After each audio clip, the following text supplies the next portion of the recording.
Praise lord పిల్లలు, దేవుని కృపను బట్టి మీరందరూ క్షేమంగా ఉన్నారు కదా. ఈరోజు మనం 25th లెసన్ చెప్పుకోబోతున్నాము. మీరందరు క్లాస్ కోసం రెడీగా ఉన్నారు కదా. సో మనం ప్రేయర్ చేసుకొని క్లాస్ని స్టార్ట్ చేసుకుందాం. అందరు కళ్ళు మూసుకొని మోకరించండి. మనం ప్రేయర్ చేసుకుందాం. పరిశుద్ధుడా, పరలోకమందున్న మా తండ్రి, మీకు స్తోత్రం నైనా. మరొకసారి మీ సన్నిధి మాకు అనుగ్రహించినందుకు దేవా మీకు స్తోత్రం తండ్రి. తప్పిపోయిన కుమారుడు గురించి మేము చెప్పుకుంటుండగా మీ పరిశుద్ధాత్మ సన్నిధి మీరు మాకు తోడుగా ఉంచండి. మీ ఆత్మ ద్వారా మీరే మాతో మాట్లాడమని మా తండ్రి ప్రభువైన యేసుక్రీస్తు అతి పరిశుద్ధమైన నామంలో ప్రార్థించి వేడుకొంచున్నాం తండ్రి, ఆమేన్.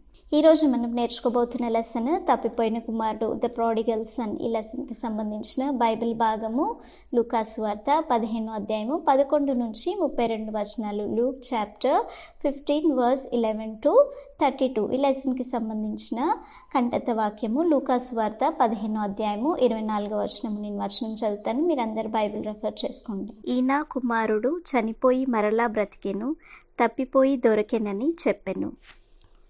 Luke 15th chapter 24th verse. For this son of mine was dead and is alive again. He was lost and is found. So ఈ లెసన్ స్టార్ట్ చేసుకోవడానికి ముందు లాస్ట్ లెసన్ మనం ఏం నేర్చుకున్నాము మీకు అందరికీ జ్ఞాపకం ఉంది కదా. యేసయ్య చెప్పిన పెండ్లి విందు ఉపమానం గురించి మనం లాస్ట్ లెసన్లో నేర్చుకున్నాం కదా. అందులో ఒక రాజు తన కుమారుని కొరకు పెండ్లి విందు ఏర్పాటు చేసి అనేకులను కూడా అతను ఆహ్వానిస్తాడు. కానీ ఎవ్వరు కూడా పెండ్లి విందుకి రావడానికి ఇష్టపడరు కదా. ఒక్కొక్కరు ఒక్కొక్క సాకు చెప్తూ ఉంటారు. కొంతమంది అయితే రాజు పంపించిన సేవకులని చంపేస్తారు కూడా. కానీ వీరందరూ కూడా తన పెళ్లి విందుకి పాత్రలు కారు అనేసి రాజు ఏం చేస్తాడు, మరొకసారి దాసులను అందరినీ పంపించి మంచివారిని, చెడ్డవారిని, అంగహీనులని, కుంటివారిని, గుడ్డివారిని అందరినీ కూడా, పేదవారిని అందరినీ కూడా తన పెళ్లి విందుకు తీసుకొని రమ్మనేసి తన దాసులను పంపించినప్పుడు రాజు చెప్పిన ప్రకారంగానే దాసులందరూ చేస్తారు. తన పెళ్లిశాల మొత్తం వచ్చిన వారితో నిండిపోయినప్పుడు రాజు లోపలికి వెళ్ళి ఒక్కొక్కరిని చూస్తున్న సమయంలో అక్కడ ఒక వ్యక్తి పెళ్లి వస్త్రం లేకుండా కనపడతాడు. అప్పుడు రాజుకు కోపం వచ్చేసి తన దాసులకి ఆజ్ఞాపిస్తాడు, అతన్ని బయట చీకటిలో అతనికి పడద్రోయండి అనేసి చెప్పి ఆ విధంగా అతన్ని శిక్షిస్తారు. కాబట్టి పిలువబడిన వారు అనేకులు, కానీ ఏర్పరచబడిన వారు కొందరే అని యేసయ్య చెప్పాడు కదా. సో అది లాస్ట్ లెసన్లో మనం నేర్చుకున్నాం. ఇప్పుడు ఈ లెసన్లో మనం ఏం నేర్చుకోబోతున్నామంటే యేసయ్య చెప్పిన ఇంకొక ఉపమానం గురించి ఈ లెసన్లో మనం నేర్చుకోబోతున్నాం. ఆ ఉపమానమే తప్పిపోయిన కుమారుడు. అయితే యేసయ్య ఈ ఉపమానంలో ఏం చెప్తాడంటే, ఒక వ్యక్తికి 2 కుమారులు ఉంటారనమాట. అయితే అందులో చిన్న కుమారుడు తండ్రితో ఏమని చెప్తాడంటే, తండ్రి నీ ఆస్తిలో నాకు రావాల్సిన భాగంను నీవు నాకు పంచిపెట్టు అని చెప్పినప్పుడు తండ్రి ఏం చేస్తాడంటే తన కుమారులిద్దరికీ కూడా తన ఆస్తిని పంచిపెడతాడనమాట. అయితే ఈ విధంగా తండ్రి ఆస్తి పంచిపెట్టిన తర్వాత కొన్ని దినములైన తర్వాత ఈ చిన్న కుమారుడు ఏం చేస్తాడంటే తనకున్నదంతటిని కూడా కూర్చుకొని అతడు దూరదేశంకు అతడు వెళ్ళిపోయి దుర్వ్యాపారం చేసి తన ఆస్తిని అంతటిని కూడా పాడు చేస్తాడనమాట. దుర్వ్యాపారం అంటే వ్యర్థమైన వ్యసనాలు, ఈ లోక సంబంధమైన వ్యర్థమైన ఆశల కోసం, వ్యర్థమైన వ్యసనాల కోసం తన ఆస్తిని అంతటిని కూడా ఖర్చు చేసి అతను పాడు చేస్తాడనమాట. యాక్చువల్గా అయితే ఈ కుమారుడు తన ఇంటిలో నుంచి వెళ్ళిపోయినప్పుడు తన తండ్రికి ఎంతో దుఃఖం కలిగి ఉంటుంది కదా. అయితే ఈ వ్యక్తి ఏం చేస్తాడు, తన ఆస్తిని అంతటిని కూడా పాడు చేసుకున్నాడు అనమాట. అయితే అదే సమయంలో ఆ దేశంలో గొప్ప కరువు కలుగుతుంది అనమాట. కరువు కలిగినప్పుడు ఏమవుతుంది, తినడానికి ఆహారం ఉండదు, నీళ్ళు ఉండదు, కరువుని బట్టి ఎలాంటి పనులు జరగవు. అయితే ఇప్పుడు ఈ కుమారుని పరిస్థితి ఎలా ఉంది, తన దగ్గర ఉన్న ఆస్తి అంతా కూడా ఖర్చు అయిపోయింది. ఇప్పుడు ఆ దేశంలో కరువు కూడా ఉంది కాబట్టి అతనికి తినడానికి ఏమి ఉండదు. అతను ఇప్పుడు నిస్సహాయమైన స్థితిలో ఉండిపోయాడు అనమాట. కాబట్టి ఇప్పుడు చిన్న కుమారుడు ఏం చేస్తాడు, ఆ దేశస్తులలో ఒకరింటి యొద్ద అతను వెళ్తాడనమాట. ఒకరి యొద్ద అతను ఉంటాడనమాట. అప్పుడు ఈ వ్యక్తి ఏం చేస్తాడంటే తన పొలంలోనికి ఇతన్ని పందులను మేపడానికి పంపిస్తాడనమాట. ఇప్పుడు అతని పరిస్థితి ఏమైంది, తండ్రి ఇంటిలో ఎంతో చక్కగా ఉన్న వ్యక్తి ఇప్పుడు అతని పరిస్థితి ఎక్కడికి వచ్చేసింది, అతడు పందులు మేపే స్థాయికి వచ్చేసాడనమాట. ఇప్పుడు అతను ఎంతో ఆకలితో ఉన్నాడు. అయితే ఇప్పుడు ఆకలిని బట్టి అతడు ఏం చేస్తున్నాడు, అతడు పందులకు పెట్టే పొట్టుని తిని తన కడుపుని నింపుకోవడానికి చూస్తాడు, కానీ ఎవ్వరు కూడా అతనికి ఏమి కూడా పెట్టారనమాట. అతని యొక్క పరిస్థితి అంతా కూడా భయంకరమైన స్థాయికి వెళ్ళిపోయింది కదా. చూడండి ఎంత నీచమైన స్థాయికి అతడు వెళ్ళిపోయాడో. ఇంకా అతనికి పందుల పొట్టుతోనే ఇప్పుడు అతను కడుపు నింపుకోవాలి, కానీ ఎవ్వరు కూడా అతనికి ఎటువంటి ఆహారం ఇవ్వలేదు. అప్పుడు అతనికి బుద్ధి వస్తుందన్నమాట. బుద్ధి వచ్చి అతడు ఏమని ఆలోచన చేస్తాడంటే, చూడండి, అతనికి బుద్ధి వచ్చినప్పుడు అతనికి ఇంకా తన తండ్రి ఇల్లు జ్ఞాపకం వస్తుంది, తన తండ్రి ప్రేమ జ్ఞాపకం వస్తుంది. తన తండ్రి ఇంటిలో ఏ విధంగా ఉండేవాడో అతనికి జ్ఞాపకం వస్తుంది. అతను ఏమనుకుంటాడంటే, నా తండ్రి ఇంటిలో అనేక పని వారికి తినడానికి అన్నం సమృద్ధిగా ఉంటుంది, కానీ ఇక్కడ మాత్రం నేను ఆకలితో చచ్చిపోతున్నాను అనేసి తనకి బుద్ధి వచ్చినప్పుడు అతను ఆలోచించుకొని అతను తన తప్పును తెలుసుకుంటాడు. తను చేసిన పాపంను తెలుసుకొని అతను పశ్చాత్తాపపడేసి అతడు ఒక నిర్ణయానికి వస్తాడనమాట. అతను ఏమని ఆలోచిస్తాడంటే, ఇప్పుడు నేను లేచి నా తండ్రి యొద్దకు వెళ్తాను, వెళ్ళేసి నా తండ్రి యొద్ద నేను బ్రతిమాలుకుంటాను, నేను క్షమించమని అడుగుతాను. తండ్రి, నేను పరలోకమునకు విరోధంగా నీ ఎదుట నేను పాపం చేసి ఉన్నాను, నీ కుమారుడని అనిపించుకోవడానికి కూడా నేను ఇప్పుడు యోగ్యుడని కాను, కాబట్టి నీ పనివారిలో ఒకనిగా నన్ను పెట్టుకొనమని నా తండ్రిని అడుగుతాను అనేసి అతను ఆ విధంగా ఆలోచిస్తున్నాడు అనమాట. ఇప్పుడు బుద్ధి వచ్చినప్పుడు ఈ చిన్న కుమారుడు ఏం చేస్తున్నాడు, లేచి తన తండ్రి యొద్దకి వెళ్తున్నాడు. అతను వెళ్తున్న సమయంలో తన తండ్రి దూరం నుంచే అతను రావడం చూస్తాడు. చూడండి, తన తండ్రి నిజంగా అయితే తన చిన్న కుమారుడు వెళ్ళిపోయినప్పటి నుంచి తన చిన్న కుమారుని కోసం ఎంతో ఆశతో ఎదురు చూస్తూ ఉండొచ్చు కదా.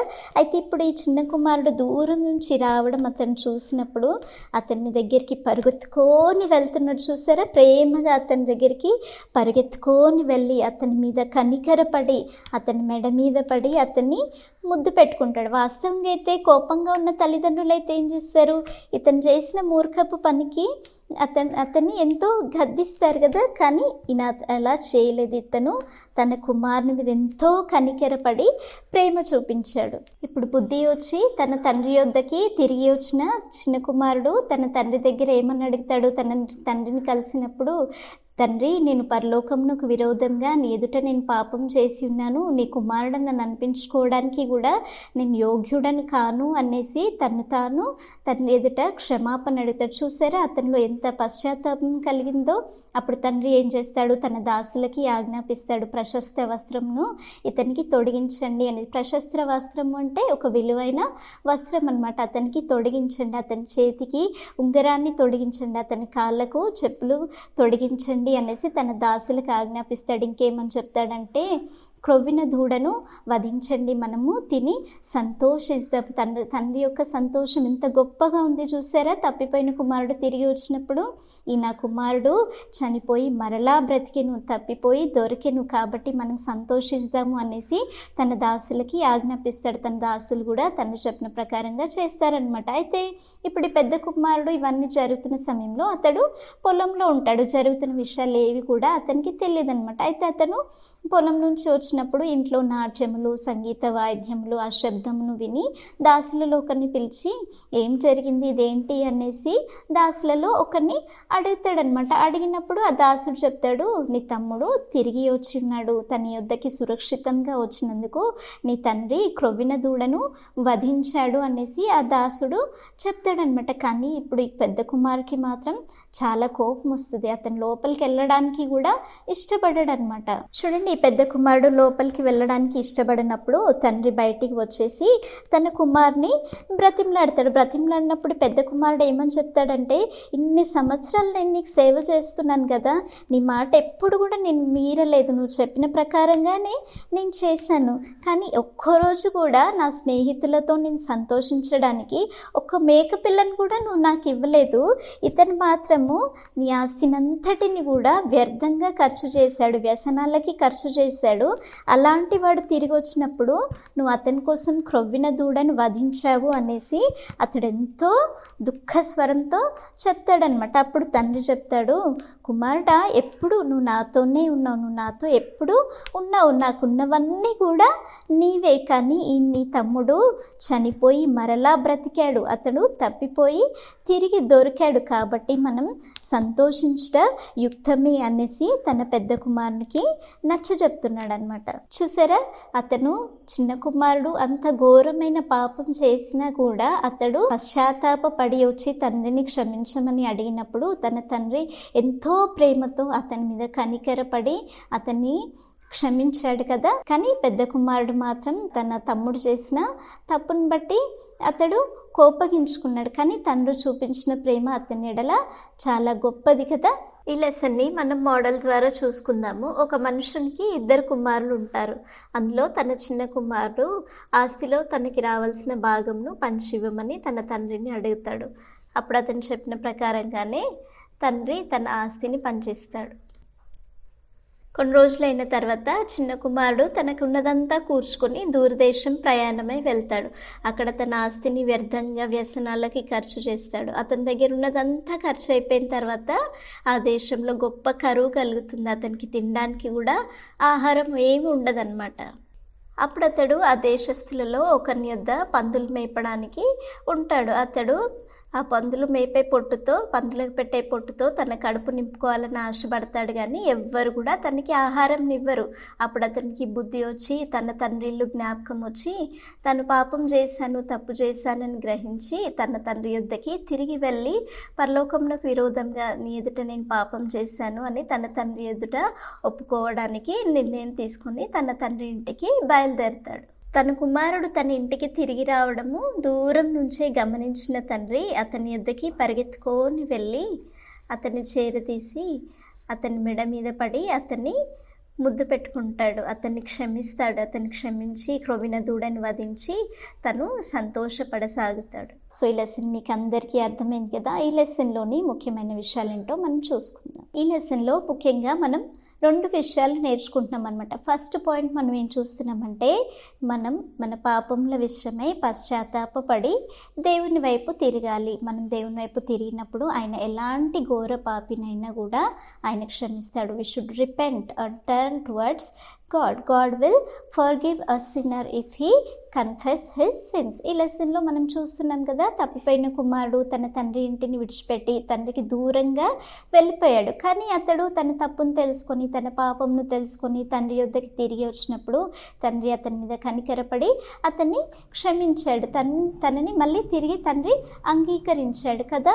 అదేవిధంగా ఇప్పుడు మనుషులందరూ కూడా పాపులు, అందరూ కూడా పాపం బట్టి దేవునికి దూరస్తులుగా ఉన్నవాళ్ళు, దేవునికి దూరంగా ఉన్నవారనమాట. అందరూ కూడా పాపం వలన వచ్చే శిక్షకి పాత్రలుగా ఉన్నారు. కానీ ఎవరైతే తమ పాపములను ఒప్పుకొని నేను పాపిని అనేసి ఎవరైతే గ్రహిస్తారో, మన కొరకు సిలువలో రక్తం కార్చిన క్రీస్తు వైపు ఎంతమంది అయితే తిరుగుతారో, తమ పాపముల విషయమే పశ్చాత్తాపపడి దేవుని ఎదుట తమ పాపములని ఒప్పుకుంటారో, క్రీస్తు తన రక్తంలో మన పాపములన్నిటినీ కూడా కడిగి మనల్ని క్షమించి మన మీద కనికరపడి తిరిగి మనల్ని ఆయన తన రాజ్యంలోని వారసులుగా, తన రాజ్యంలోని బిడ్డలనిగా మనల్ని అంగీకరిస్తాడు. ఎంత ఘోర పాపినైనా కూడా ఆయన క్షమిస్తాడు. ఎవరిని కూడా ఆయన త్రోసివేయడనమాట. కాబట్టి మనం ఆయన ఎదుట మన పాపంలని ఒప్పుకునే బిడ్డలుగా ఉండాలి. సెకండ్ పాయింట్ మనం ఏం చూస్తున్నామంటే, మనం ఎల్లప్పుడూ కూడా